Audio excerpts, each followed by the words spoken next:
Good morning. I'm Stephanie Mandeville, Communications Director for NEA Rhode Island. Today is July 27th, and this is episode 14 of Ask Larry and Bob. And I am joined, as I am every week, by NEARI President Larry Purtill, and good morning, and NEARI Executive Director Bob Walsh. Good morning, Bob. Good morning. And I am thrilled to welcome this morning our Deputy Executive Director, Jennifer Azevedo, who is a whip-smart lawyer, and so pretty much everything we say today that makes any sense at all is going to be because of Jennifer. I'm so excited to have her here to really drill down on some legal issues that our members are having. So welcome, Jen. Thank you. Happy to be here. Yay. Before we dig in, I have some announcements I just want to run through for our members. We have a bunch of professional development opportunities and offerings that are upcoming. One of them is a regional professional development that starts tomorrow, actually, Tuesday. NEARI partnered with our colleagues in the region, so Connecticut, Maine, New Hampshire, and Vermont, to offer a 5-part webinar series, and it's titled Transforming Trauma and Creating Healing Communities in Schools. And I know that Larry worked really intently on this with the other members. Larry, if you want to just give us a little quick overview of that. Yeah, this is part of a $50,000 grant that the 5 states got from NEA. And before COVID, we were working on a much larger grant that we expect to continue on. But this session is designed to how to deal with trauma, how to deal with what's going on today, how to deal with the social crisis. And how to relieve stress for our members. It is a 5-part webinar.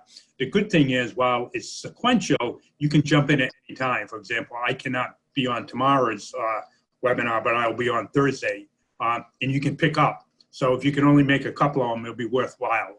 The person doing it has a national reputation, and Vermont has used him a lot. Vermont put this one together, so thanks to them. But I think if you know, looking at stress and trauma and what people are going through, this would be a great webinar to attend. That's great. Thank you. I did think that you had to attend all of them. So just knowing that you can jump in where you can, when you can, that's great. Yep. That information is on our website. And as usual, those links will be at the bottom of this video in the description. So those are our announcements for today. I think we're going to jump right into, actually, does anybody else have anything? Bob, I think you have something to share. I do, and I apologize for my landline ringing in the background, but it is a perfect cue because it hardly ever rings in these days. But for our K-12 members, if you hear that sound in the background at home in the next couple of days, answer the phone because we're going to be doing a K-12 member poll with the Rhode Island Federation of Teachers conducted by Fleming and Associates, and hopefully Fleming and Associates will come up on your screener for calls at home. And we're trying to, we did a parent poll and we're doing now a K-12 member poll to try and get our arms around the attitudes and concerns regarding school reopening. So that was not a prompt. That phone never rings, but it just rang. But when yours rings in the next couple of days, please answer it so we can get a good sample. NEA nationally and AFT nationally have done similar polls. I expect the results to in Rhode Island to be somewhat similar to the national trends, that there are large groups of people incredibly concerned about returning at all before there's a vaccine, and there are large groups of people incredibly concerned about not having their kids able to go back to school. And there are some folks in the middle taking a wait-and-see attitude as we get a little closer to the date. So thus prompted that that's going on. So please participate. They don't know your name, but they do have numbers. So. Great. Thank you. So let's jump in with member questions. We have a good amount. I'm going to start with the issue of live streaming and cameras in the classroom. Now, I have one question that came in on the form. However, I received a couple of emails from folks. I know you all, Jennifer, Larry, and Bob, have been inundated with questions from members. And this issue is really what prompted us to invite Jennifer on to get a legal view of this. So just to start it off, live streaming and cameras in classrooms. Let the conversation begin. Having Jennifer on is terrific. And the thing we have to remember is through all this, and I'll stop because obviously the legal opinion is so important, is a lot of this stuff needs to be negotiated and talked through. And that's why it's so important that both sides be sitting down. I guess I would start by just providing a little bit of background about cameras in general. When we've had this question in the past, before the pandemic, when we've had this question in the past, for instance, wanting to put up cameras for purposes of security, cameras in a hallway, cameras in certain parts of buildings. The guidance that we've always had is that, that's a management right to put up a camera, but the impact of what that will, what the use of that camera will be has to be negotiated. So in other words, it can't be used for surveillance of teachers. It can't be used for surveillance of students. It can't be used for evaluation purposes. So when we've addressed this question in the past about, we've really been looking at, we have a lot of guidance on like security cameras and about the management right to put up security cameras. What we're entering into now is something a little bit different, well, a lot different actually, which is the live streaming of classes and having cameras in the classroom with teachers teaching. Our position on that is really, the law is sort of split on that. There's some law out there that says that even using the camera at all has to be negotiated because there's other ways to deliver instruction without using the camera. And then you have some laws in other states that come out and say, well, they have the right to put the camera in the classroom, but they've got to negotiate the impact. What it really comes down to, no matter what, is camera goes in your classroom. The first step is you should fight putting a camera in your classroom because that has to be negotiated in the first step. But if you're not successful and if the employer unilaterally decides to put a camera in the classroom, then you've got to negotiate all of the impacts of that. What is that camera going to be used for? Is it going to be used for evaluation purposes? Are you going to protect the privacy of the teacher? Are you going to protect the privacy of the students that are in the classroom? Are you going to be recording lessons? What are you going to do with those recordings? Are you going to hold on to them for a certain period of time? Are you going to use this to do evaluations of teachers? Are administrators going to be allowed to just drop in anytime they want and watch a class, for instance? All of that, the impact of all of that has to be negotiated. But in the first instance, our advice to locals is, are there other ways to deliver instruction that doesn't require putting cameras in the classroom? Then there's the whole practical part of putting cameras in the classroom, which I think Bob addressed on last week's Ask Larry and Bob, or maybe it might have been on a Lively Experiment or one of the other videos that I watched last week, where does the school really have the bandwidth to have live streaming going on in every classroom? And are they really technically equipped to have cameras put in every classroom? I don't know that there's really the funding there to do that. So it may be that putting cameras in the classroom is a concern that teachers legitimately have, but ultimately may not come to fruition just because there isn't the funding there to do that kind of thing. But certainly my advice to locals is if you're seeing that a camera is being put in your classroom and you can't get that camera out of there through negotiation, at least they have to bargain with you on the impact of what that camera is what's gonna be the result of using that camera. And Bob, I don't know if you wanna sort of repeat what you said. I think something last week that you said. I can't recall what program you were on. A lot of programs last week. We did a lot. But just about the bandwidth and the technology and the funding that's needed for doing that kind of thing.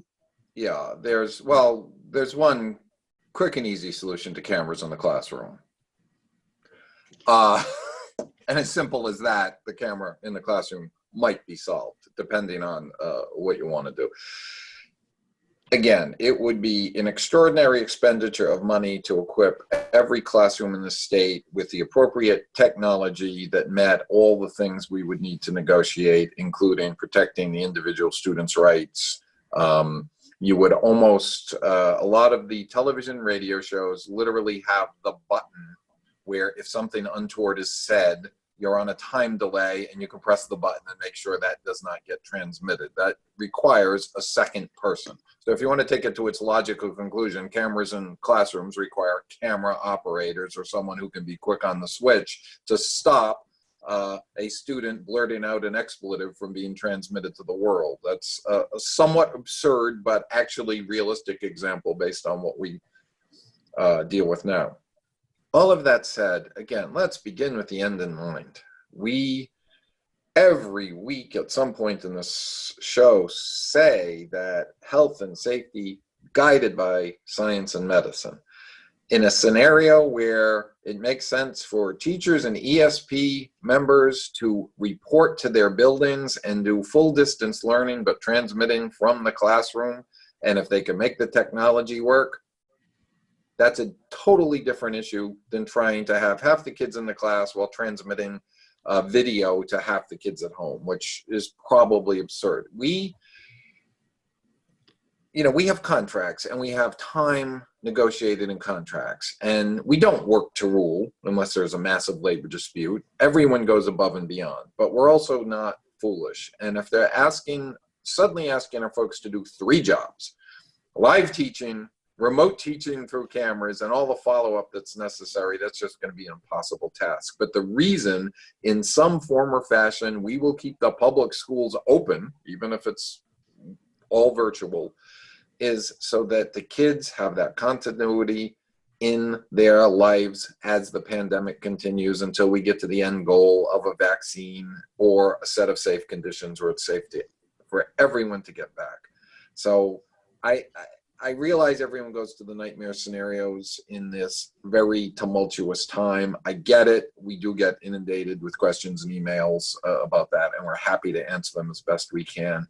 But common sense ultimately has to prevail in these situations. And we just, as of yet, don't know what scenario we're going to start with on August 31st or some date thereafter if August 31st gets pushed.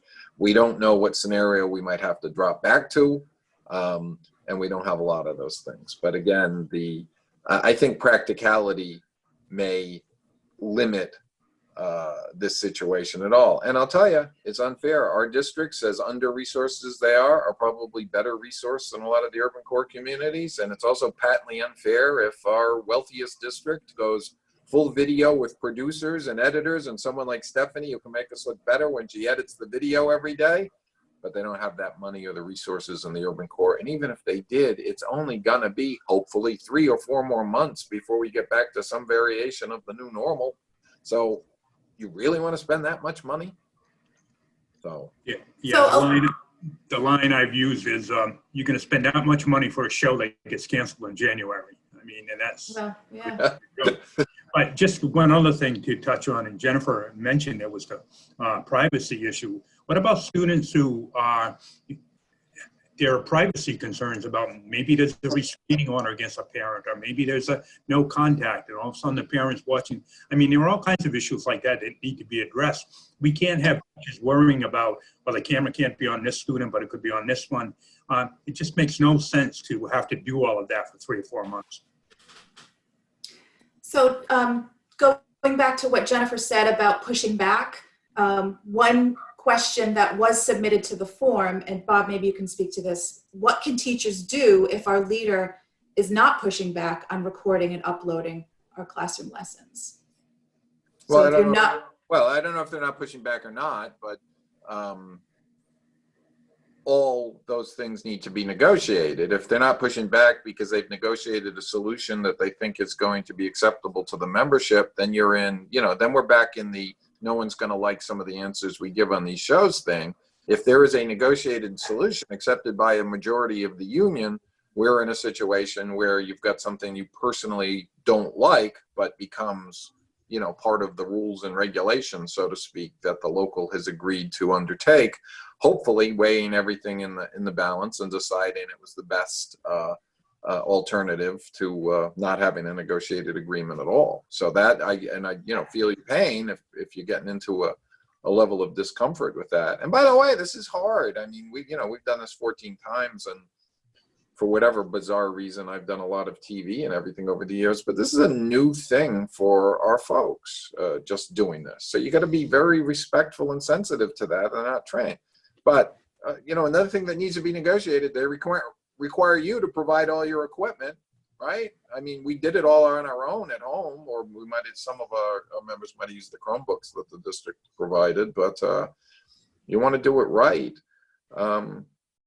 They have to make provisions for a lot of this stuff if it came down to the real fight.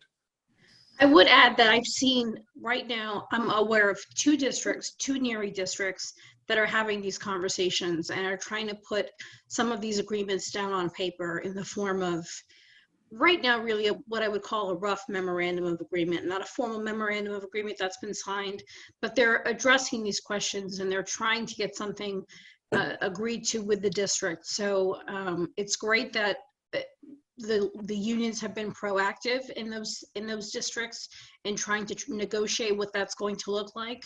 And I would just encourage that other districts need to be thinking about that, especially as the plans now become approved and are re-released. I mean, we've seen some of the plans now that the plans are approved by RIDE and DOH and are re-released with changes. I mean, all those conversations need to be happening. And again, recall, even in the best case scenario calendar for next year, there are already 8 distance learning days embedded in them. And something has to happen on those days. We have to negotiate how that's going to work, because some of them are going to balance off with professional development requirements, but there is some expectation. There is a full expectation they will count as student days, which means students have to be interacting with their own education in some way.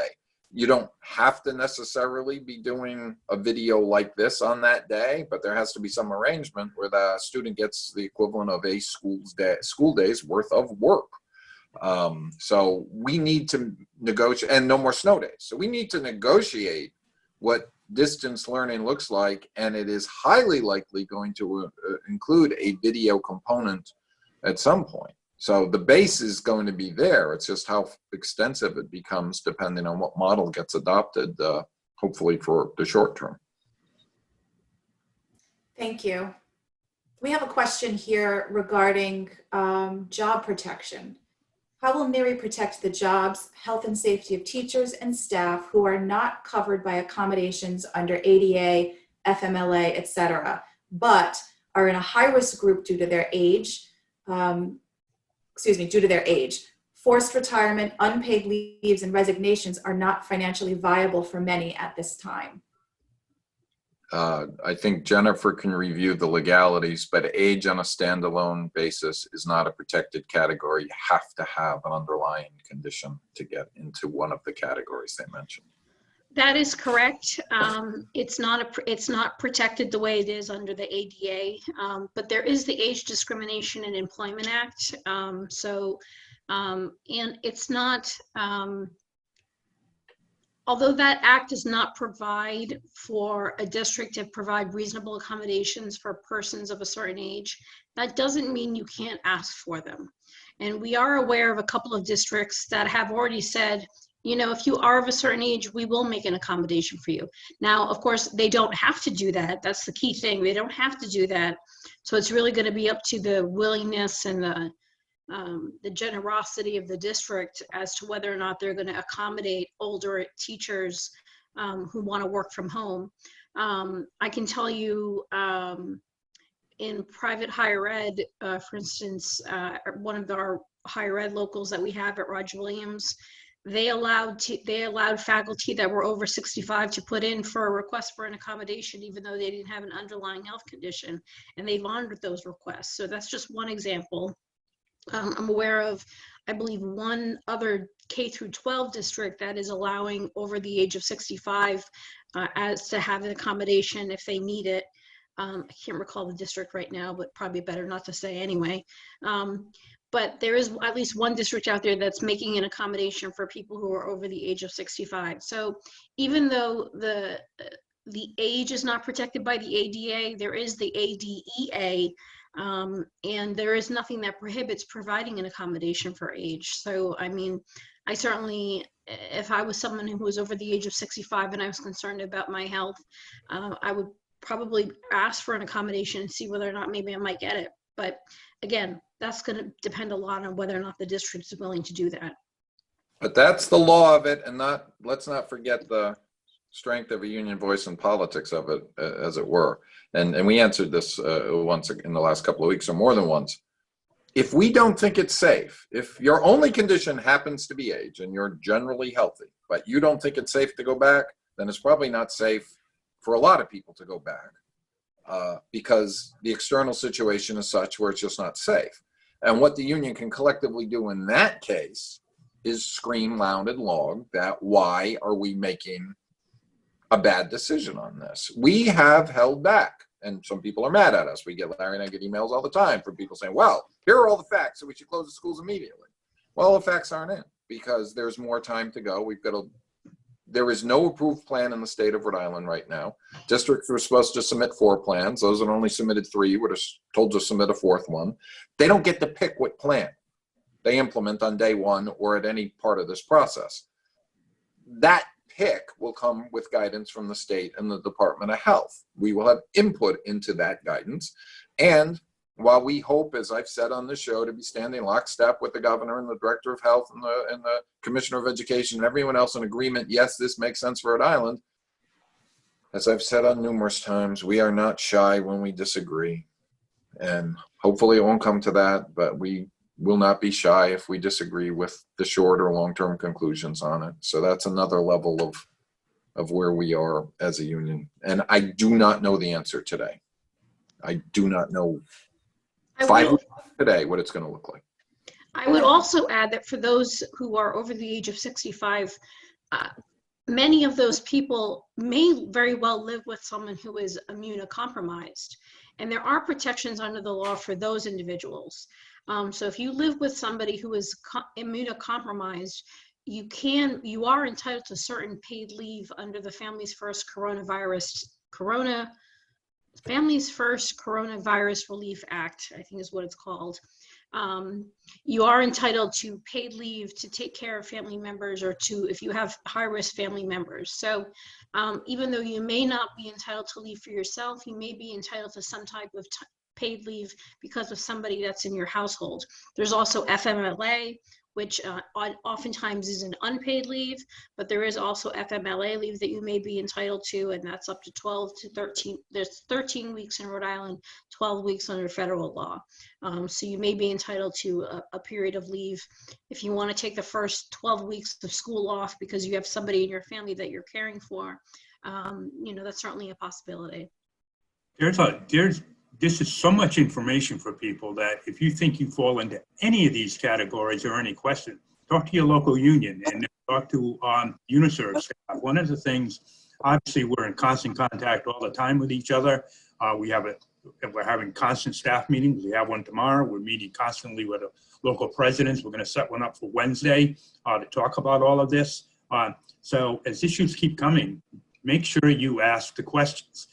Because there's just so much information out there. A lot of it, some of this changes almost day to day, but there are a lot of things that you can do if you fall into any of these situations. So reach out to your local union. Don't sit home and wonder what's going to happen. Reach out and ask the question. I would also make 2 other recommendations. One is on our NEARI page. I'm not sure exactly, Stephanie, I'm sure you can give the exact. I'll find it. But there is a 90-minute webinar that was given by NEA that talks about all of these issues. I have watched it. It is 90 minutes, but it is chock full of information on the kinds of leaves that you are entitled to. And so if you have questions, it's just a great basic overview of, maybe I can take leave under ADA. Maybe I can take leave under Families First. Maybe I can take leave under FMLA. That it will present you with an array of options if you want to listen to that.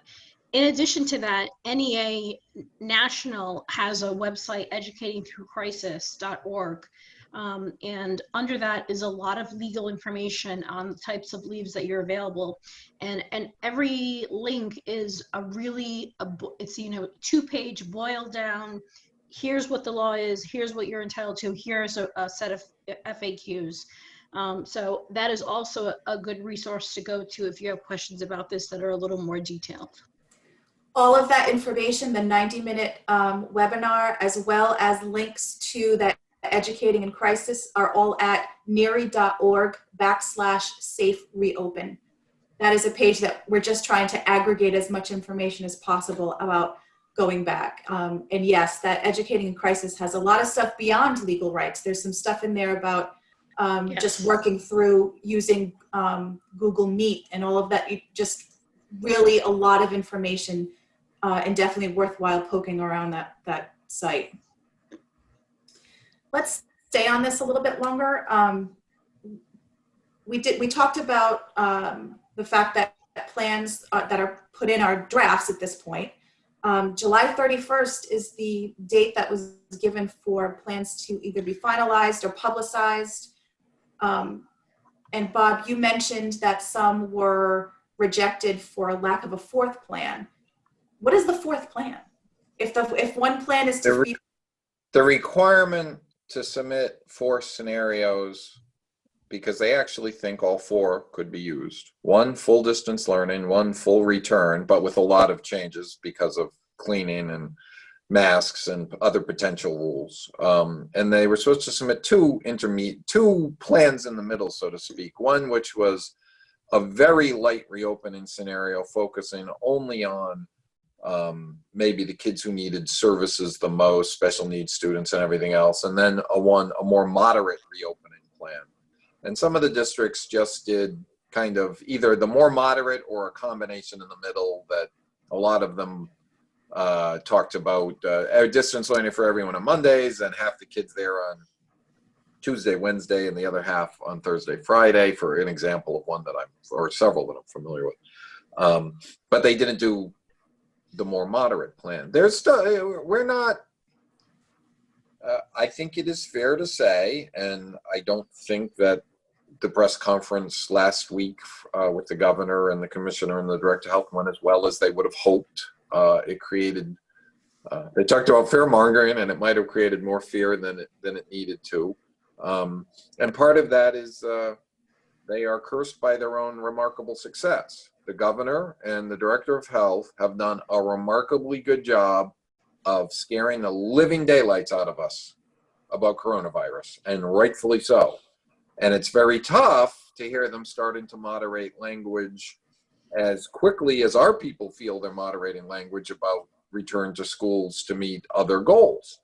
And that is, and I suspect the omission of that 4th plan, the lighter return, kind of brought that home to they themselves in the state government, thinking, oh, well, we may really need this, so we need a plan like that.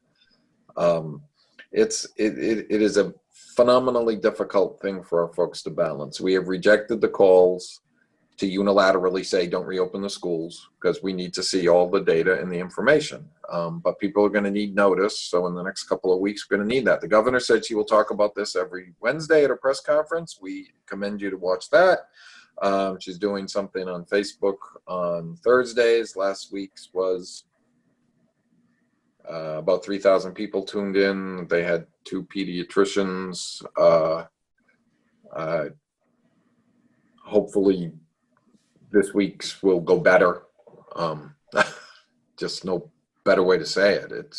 We get a lot of concerns after watching that.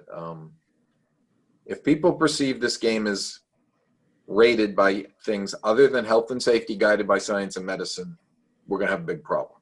So they need to stick to those principles. They say them now just like we say them. The whole country's saying them now. They need to stick to those principles because we're going to hold them to those principles. Larry, do you have any insight into the date given of July 31st and what we can expect on July 31st? As far as plans and finalizing? Yeah, no, I still think that RIDE has every intention of having approved plans or plans back to districts that they may have to modify, et cetera. I know they're working with the districts now. As Bob said, some of the districts have to come up with that fourth plan. We expect, or I expect, some changes in some of the recommendations. For example, one of the big concerns, of course, is masks and how to enforce that. What happens if a student says, well, my father doesn't wear one when he goes to the, or I'm not wearing one, I don't have to.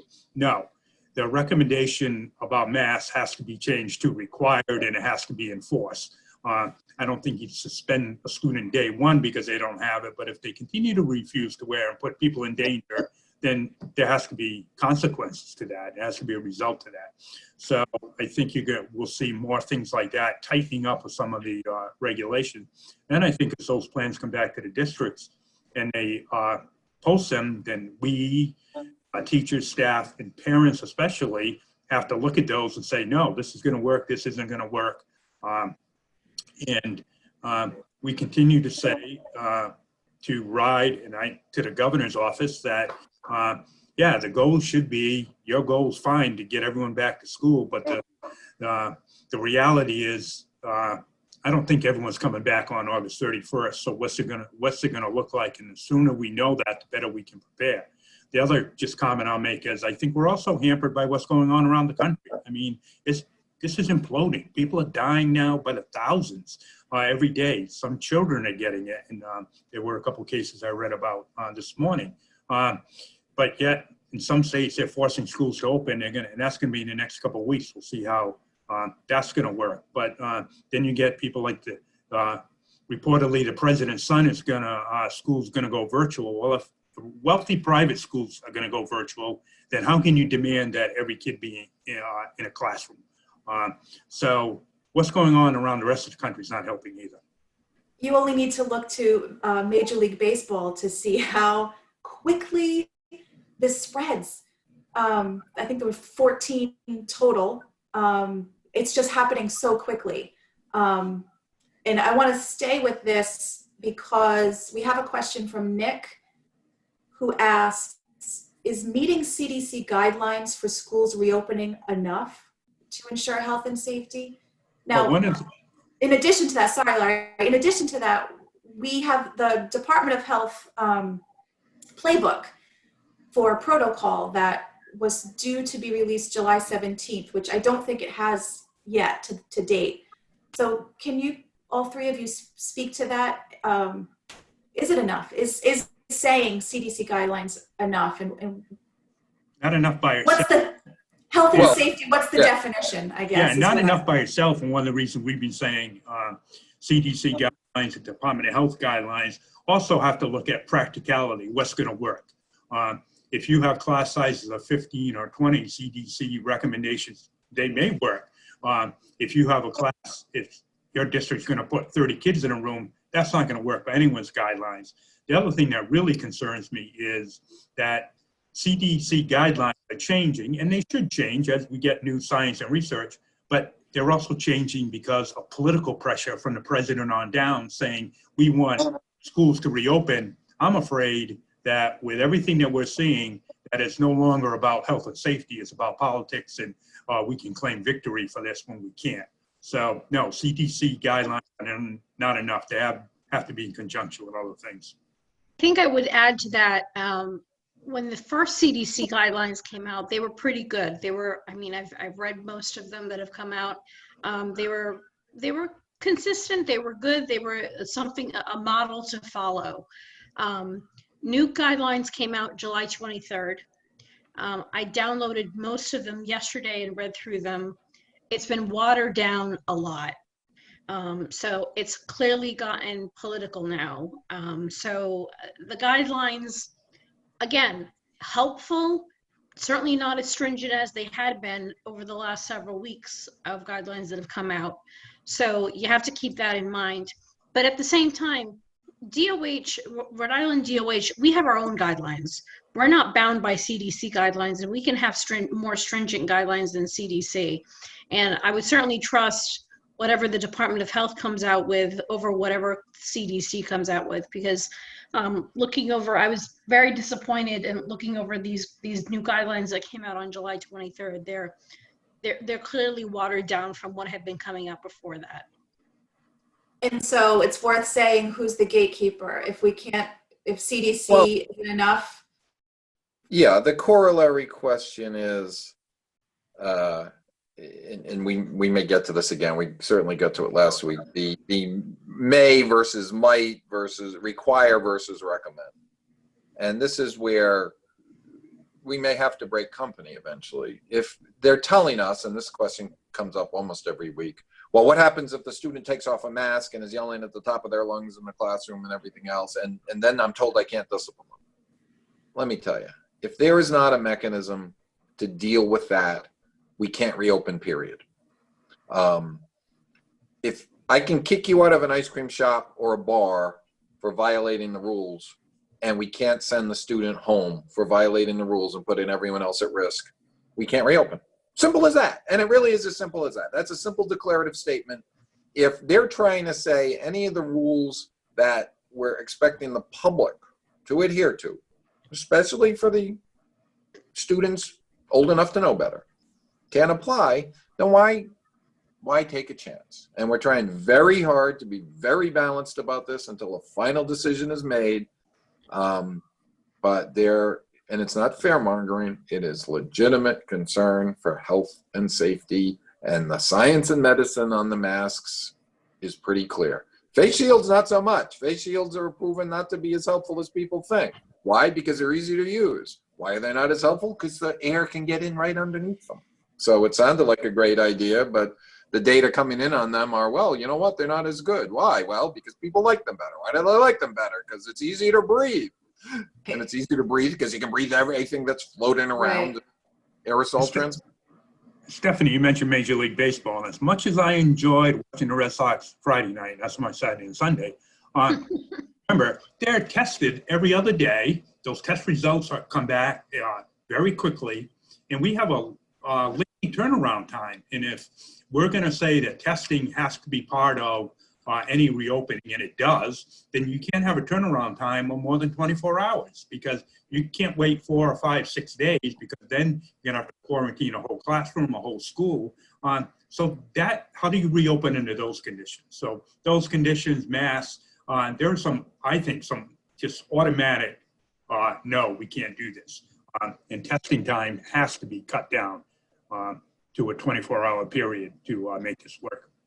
Well, no matter what scenario, if it's full distance or close to it, we do need to figure out a mechanism where teachers can meet the students they're going to be teaching, especially at the at the whole elementary level. Even if they're coming in, you know, you do 2 weeks of parent conferences before you start education, or you're doing small group meetings, you know, fully appropriate masked, and figuring out how to get them there, because it's going to be a lot harder to engage in that model not knowing your students in advance. In March, we had the advantage the teachers already knew their kids. And I want to just say it because I want people to know we're aware of that and we're thinking about that. And there are a lot of plans that might not even mention that specifically. So there might be a fifth plan if we really have to go that way. Special needs students, students going through trauma right now. There are a lot of students that need that needs to be worked out, and can be worked out without bringing everyone back in person. We have a couple of questions specific to masks. One is from North Kingstown, asking what can be done to mandate that all students wear masks. But again, there are exceptions that you just mentioned.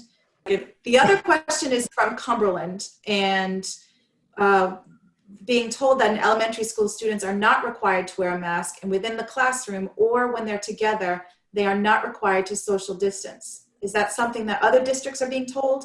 And is that following the CDC or Department of Health guidelines? Here's part of the thing is too, that the draft plans, it's not final information. So everybody latching on. I would be surprised if a plan like that got approved. I saw a very extensive plan from one of the parochial schools that I thought went too far the other way and suggested even kindergarten students would be wearing masks all day, and they'd do something to get them acclimated, which I think is a very, very, very hard standard to achieve. But again, I don't want to submitted plans are not approved plans. And I guess we reserve the right to disagree with plans that get approved. When we look at them after the fact, if they get approved that way, we'll say, what were you thinking, right? Folks know we represent 280 hardworking members of the Department of Health. Not all of them obviously involved in this process. Hopefully a lot of them are indirectly involved in the process. And I think they would be surprised if plans that didn't make sense got approved. So let's, you know, and as Larry alluded to before, our higher ed institutions are giving a lot of options, and we know CCRI and we don't represent the folks at RIC, but a lot of our folks went there.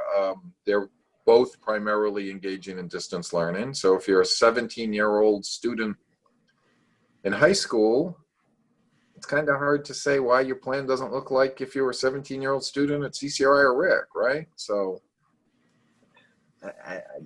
I think they're leading us to a conclusion here, but we're not there yet. We're not there yet. We have two questions that are kind of specific. I'm going to pop them together because it's kind of PPE related. One is from North Kingstown. Will schools be provided PPE? If so, will clear face shields be provided, as you alluded to, Bob? I think it's important that students see our faces. Will schools be providing the materials to clean properly? And if so, is it the teacher's responsibility? Will time be given to do this? Hold that thought. The other question is very specific to this Burrillville teacher, wanting to know about area rugs. Are those no longer going to be allowed? And for fans for cooling classrooms, because as we know, they are poorly ventilated already. And if fans are going to contribute to viral spread, are we no longer going to be able to use them? That was a lot there, sorry. Maybe I shouldn't have combined those two. We would expect that the school districts, not the individual, should be required to provide the appropriate personal protective equipment for all circumstances. That's not yet another burden that our members should be asked to bear, nor would they necessarily have access to the state-of-the-art equipment. And it is another condition precedent that might mean we can't open even if everything else is lined up. If the trucks aren't arriving with all the supplies and equipment we need, then we're not there. As far as some of the plans involving kids or teachers cleaning their own classrooms, we have a lot of reservations about that because they're not necessarily trained in that. Theoretically, the cleaning equipment that should be used is pretty extensive. I think there's a difference between you get on the airplane and here's something if you want to wipe down your desk and a full and thorough cleaning. So I want to distinguish that we're not ruling everything out unilaterally, but it's got to meet the logical test. We know a lot of our teachers have been asked to take all their personal stuff out of classrooms. So if you brought in the area rug yourself, you're probably going to have to take it out, including bookcases, this, that. And another sad thing is I'm starting to see the pictures of these emptied out classrooms. It breaks my heart because I don't think parents fully realize that instead of going into the normally joyous, well-decorated, thought-out elementary classroom with beautiful stuff on the walls and a warm and welcoming and colorful environment, you're going to be in a whitewashed box with desks far apart, and that may be scarier than distance learning when you think about it. So and fans, you're gonna, it's, again, go to Department of Health guidelines, but yeah, it's the right question, blowing stuff around. And we addressed the face shield thing. By the time we get there, they may not be the appropriate technology, and so you will be in your kids. But I know a lot of teachers, and the eyes alone can tell you when you're misbehaving, even if the mouth and nose are covered. Yeah, it's true. We have a question. This is completely the other way here, or in a separate category. Will evaluations of teachers be suspended this year due to the extraordinary circumstances? We have addressed this in the past, but if you could touch on this. We've talked about it briefly, especially talked about with the AFT, and even we've talked about with superintendents. That discussion will continue and go on, and I think it'll certainly be appropriate moving forward. I know a lot of people are concerned, not only in Rhode Island, but across the country, and some superintendents of Rhode Island are concerned about it too, that with everything going on, maybe evaluations shouldn't be the top priority this year, or should standardized testing be the top priority? If we're going to spend, if we're going to have, you know, alternate days, or some's going to be in person, some's going to be distance learning, et cetera, then we should spend time on the social emotional needs of students and educating them, and not worry about standardized testing. All those things can wait till next year. It's not going to, a third grader today who, when they turn 50, it's not going to matter whether they took a standardized test back in, you know, 30 years earlier. So I think 35 years earlier. So I think we need to concentrate on what's important. And I like to say, keep it simple. We don't need a lot of extraneous things taking away from what we need to be doing this year. Well, we broke our usual order of operations. Normally we open with a update on Amy Mullen in the town of Tiverton. We didn't do that this week. Jennifer, you threw me. Well, we had a special guest. We did have a special guest. We always mention Amy's case in every show because it's important to remind folks an injury to one is an injury to all, and we take all member cases seriously. And this is one of the unique ones where it involves an individual, but it's gotten publicity, so we are free at some level to talk about it. The process continues, and in a hearing last week, suffice to say, we got a treasure trove of information because supporting our contention, which has been our contention all along, the superintendent not only did not like the union president, he used that dislike to contrive a case to remove her from employment. And that's against the First Amendment. That's against the Janus decision, which we otherwise don't like, but at least it says that union speech is political speech, and political speech is protected under the First Amendment of the Constitution. So we will continue in every venue and forum available to us to contest that horrible decision by the Tiverton School Committee. Now a 4-to-1 vote. One of them came back to see the light, and the superintendent down there. And, you know, of course, to compound things, they did it in the middle of a pandemic. So. You can also provide an Amy update as of 10 minutes ago. Big news. Big news. The district had filed a motion to dismiss, which was scheduled to be heard this Friday at 9:30. Oral argument on the motion to dismiss. Obviously, we objected to that motion, and the judge set it down for hearing on Monday at 9:30. As of 10 minutes ago, based on an email that I received, the judge has decided he wants to have a full hearing on the motion for preliminary injunction on Friday. So not only is he going to hear the motion to dismiss, he wants a full hearing on the motion for preliminary injunction. So I find that to be good news. I think he wants to make these decisions now. I think he feels he has all the evidence in front of him that he needs to make a good decision in our favor. So that's the most up-to-date, as of 11 o'clock this morning, that's the most up-to-date information on Amy's case. It's Nice. good. Waited to the end of the show, Stephanie. You decided Ended on a positive note. Yes. Everything works out. Everything works out. Well, before we close, we also usually include something regarding higher education, if there's any sort of update statewide on higher ed. And anybody? Yeah, not good news. Okay. I was very optimistic that the folks at the University of Rhode Island and the community of College of Rhode Island would realize the error of their ways in not putting a contracted salary structure into place as of July 1st. We have a contract that doesn't expire to next June 30th, and they, very late in the game, wanted to talk to us about changing the terms of that contract.